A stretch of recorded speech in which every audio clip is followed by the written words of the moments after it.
सत्संग से सोधी आवे, नहीं जीव 84 में जावे। सत्संग से सोधी आवे, नहीं जीव 84 में जावे। अब मेटो द्वेष और राग, हो राग या उम्र बतेरी जाली। अब मेटो द्वेष और राग, हो राग या उम्र बतेरी जाली। अब हम उसी प्रसंग पर आते हैं कि वहां परमात्मा ने कहा कि आप जाइए, मैं इन बच्चों को, इन आत्माओं को तेरे पास भेज दूंगा, पर अपने सिस्टम से भेज दूंगा। अब उस परमेश्वर ने हम सभी को सूक्ष्म रूप बना दिया। और पुण्यात्माओं, ये पौराणिक कथा हम सुनते पढ़ते हैं, वो झूठ नहीं है, लेकिन वो कहाँ तक है, वो किस स्तर की है, वो अलग बात है। तो उसमें बताया था कि एक राजा की लड़की विवाह के योग्य होगी, वो ब्रह्मा के लोक में चला गया ब्रह्मा जी से संयोग पूछने खातिर। वहां उसको कथा चल रही थी, वो सुनने लग गया। यहाँ कहते हैं तीसरा युग आ गया, द्वापर युग आ गया तीसरा। तो उसने पूछा, जी मैं तो लड़की का संयोग पूछने आया था, योग्य वर कहाँ मिलेगा, कोई विधि बताओ हमारे को। तब ब्रह्मा जी ने कहा कि जहां से तू आया वहां तो अब तीसरा युग आ चुका है, द्वापर आ गया है। और सतयुग से आए हुए वो इतने लंबे लंबे थे, यानी 100 फुट ऊंची हाइट थी इन मनुष्यों की। सतयुग में 100 फुट थे भी ऊपर, 150 फुट हाइट के थे। द्वापर के प्रारंभ में ये 40 और 50 के आसपास, द्वापर के प्रारंभ में 40-50 के आसपास हाइट रह गई थी मनुष्य की। अब यही आपका गले उतरे नहीं, क्योंकि आपने देखे ही जितने 5.5-6 फुट, मैक्सिमम 7 फुट। कोई बात नहीं, यह अध्यात्म मार्ग है पुण्यात्माओं, फिर से पनप रहा है, फिर से अंकुरित हो रहा है यथार्थ ज्ञान, यथार्थ मार्ग। तो धीरे धीरे ये घर भी करेगा, स्थान भी बनाएगा। तो वो नीचे भेजा, तो उसको बताया कि अब तो ये आपका वर होगा। अब वह लड़की तो 60-70 फुट की और वो 40 फुट का, उसका वर दोनों छोटा दिखे। कहते हैं बलराम नाम था कृष्ण का भाई। तो उसने हल मारा उसके कंधे पे लड़की के, वह छोटी होगी, उसके 70 में आएगी, फिर उनका ब्याह हो गया। अब इसको हम गलत भी नहीं समझे, हमने सिर्फ अपने अध्यात्म मार्ग को समझना है कि ये तो एक जन साधारण छोटी सी भक्ति शक्ति युक्त व्यक्ति ऐसे ऐसे काम कर दे, सातों समुद्र पी जा। और वो परमात्मा जिसने सारे ब्रह्मांड रचे, वो क्या नहीं कर सकता। दास का आपके इस हृदय में ये बात जमाने के लिए प्रमाण देने पड़ रहे हैं। तो उस परमेश्वर ने हमें सूक्ष्म रूप बनाया, और जिस आत्मा ने सबसे पहले स्वीकृति दी थी इस काल के साथ आने की, उसकी लड़की बनाया, लेकिन उसको प्रजनन इंद्रिय नहीं लगाई थी। उस लड़की के अंदर परमात्मा ने हम सभी आत्माएं जो 21 ब्रह्मांड के अंदर, या चींटी से लेकर हाथी मनुष्य जो भी बने हुए हैं, इन सभी को उसके अंदर फीड कर दिया बीज रूप में। और उस लड़की को फिर अपने पुत्र सहजदास को साथ भेजा सतलोक में। परमात्मा ने सबसे पहले ये 16 पुत्र अपने एक एक वचन से उत्पन्न किए थे। उनसे फिर अन्य व्यवस्था अपने आदेश अनुसार वो करवाते थे। तो सहजदास को भेजा उस लड़की के साथ और कहा, बेटा जा उस ज्योत निरंजन सरपुरुष से कह देना कि जिन आत्मा ने तेरे साथ आने की स्वीकृति दी थी, इस लड़की के शरीर में फीड कर दिया है। पुण्यात्माओं, आज से 20, 30, 50, 100 वर्ष पहले शायद हम नहीं मानते कि ऐसा हो सकता है। अब विज्ञान ने हमारा ये मार्ग बहुत आसान कर दिया है। जैसे ये देखते हैं, कोई टेस्ट कराता है कि आपके 1 ग्राम खून में इतने करोड़ जीवाणु होने चाहिए, इतने लाख, और वो इतने कम है, इतने होने चाहिए। यानी 1 ग्राम ब्लड में और लाखों की संख्या में जीवाणु होते हैं। और कितना ब्लड आपके अंदर, हमारे शरीर में कितने जीवाणु हैं, वो सभी आत्माएं हैं। तो ऐसे वो फीड कर दिया इस लड़की के शरीर में। और ये कन्या थी। परमात्मा ने कहा जा निरंजन के पास छोड़ के आ सहजदास। सहजदास ने आकर के लड़की को ज्योत निरंजन के हवाले कर दिया और उसको बता दिया कि इसके बॉडी के अंदर परमात्मा ने वो सभी आत्माएं फीड कर दी है।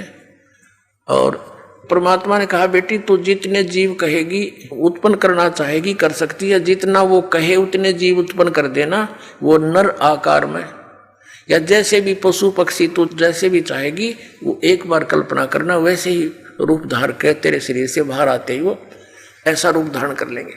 अब यहाँ भी बात बहुत समस्या आ जाएगी आपको कि ऐसे कैसे हो गया।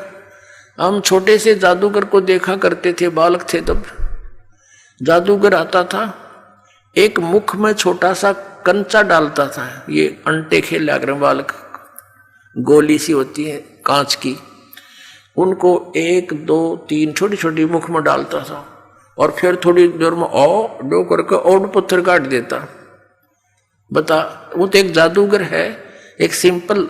ये जादू जितने भी ये आध्यात्मिक यहाँ की जो उठपटांग सी क्रियाएं हैं ये सारी गॉड पावर से होती हैं। और ये क्या करते हैं कि वो पहले भक्ति सिद्धियां करते हैं तो परमात्मा से ही कुछ पावर ग्रहण कर लेते हैं, उसका ड्रामा बना लेते हैं, बस इतनी सी बात है। और उस मालिक ने सारा कुछ रच रखा उसके पास, तो वो खान है उस शक्तियों की, खान यानी वो तो एक पूरी स्टॉक है मालिक, पूरी पावर है उसके अंदर, वो कुछ भी कर सकता है। और कहा कि बेटी तू जितने भी जीव वो कहे तो उत्पन्न कर देना।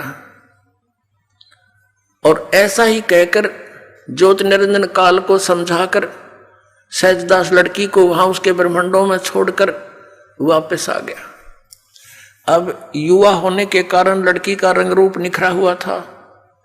परमात्मा ने यह परीक्षा लेनी चाहिए थी कि ये यहाँ रहने योग्य भी है कि नहीं। ये ज्योत निरंजन इसने यहाँ पहले तो ये फंड किया, एक पैर पे खड़ा होकर बकवाद शुरू की, या रहा नहीं गया इसके ऊपर, क्योंकि ये 3 जने, एक अचिंत, एक ये अक्षर पुरुष और ये सर पुरुष, ये तीनों अचिंत के लोक में परमात्मा ने रहने को कह दिया था। इस द्वीप में रहो तुम एक गर्भ में, और बाकी सभी हम आत्माएं उत्पन्न कर दी थी, सबको अलग अलग व्यवस्था कर दी थी। तो इसके अंदर ये खुरापात उत्पन्न हुआ कि हम 3 जने तो एक स्थान पे, बाकी सब अलग अलग, मैं भी अलग से राज्य प्राप्त करूं। तो इसने तपस्या करके ये स्थान प्राप्त किए 21 ब्रह्मांड। तो वहां जब इसने देखा कि लड़की का रंग रूप देख करके ये एकदम इसके अंदर विषय वासना जागेगी, रजोगुण से प्रभावित होकर इसने लड़की के साथ दुराचार करने की सोची। उसी गतिविधि इसने प्रारंभ की उसके साथ। तो लड़की ने कहा कि ज्योति निरंजन कुछ शर्म कर, देख पहले तेरी उत्पत्ति करी परमात्मा ने, हमसे पहले तेरा जन्म हुआ उन्हीं के वचन से, और फिर उन्हीं के वचन से हम उत्पन्न हुए हैं, और मेरी उत्पत्ति भी उसी से हुई है, हम बहन और भाई हैं। ऐसा जुल्म ना करे तू। पर ये इतना अंधा हो गया काम वासना में, ये हद से ज्यादा बढ़ गया और बदमाशी करने के लिए मुंह खोला, आलिंगनबद्ध करना चाहा। लड़की भी उसी बाप की बेटी है, सूक्ष्म रूप बनाया, इसके मुंह के माध्यम से पेट में शरण ले ली और वहां से पुकार की, पिताजी मेरी रक्षा करो, मेरी रक्षा करो। अब परमात्मा को पता था कि अब हो गए लड्डू मिलने शुरू, इनको इसके साथ जाना चाहते थे, नकम्मे के साथ। वहाँ सारी सुविधाएं थी, भरा पूरा सारा सुख था, वो छोड़कर हम इसके साथ आ गए। अब परमात्मा ने कहा कि जा जोगजीत, 16 पुत्र हैं, उन्हीं से वो काम लेते हैं। जा जोगजीत, वैसे तो स्वयं ही अपने पुत्र जोगजीत के रूप में वहां आए थे और कहा था कि सुन, अब परमात्मा चला जा तो उसका कलेजा फट जा, कलेजा हिल जाए उसका, मर जाओ, बेहोश हो जाओ, उठे को नहीं कई कई वर्षों तक।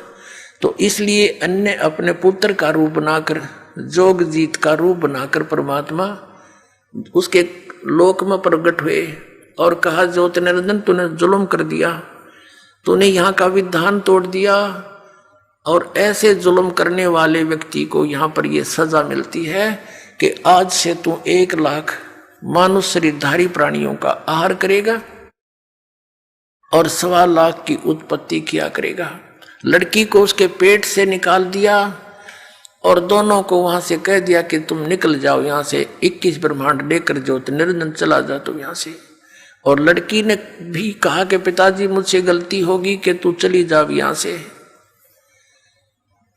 अब परमात्मा को पता था कि ये अब ऊपरले मन से गलती मानने आ जाते फिर बात बिगाड़ेगी, तो हम सभी को वहां से निकाल दिया, क्योंकि सेब खराब हो जाती है, सेब विक्रेता उस इतनी अच्छी वस्तु और कीमती को भी नहीं रख सकता।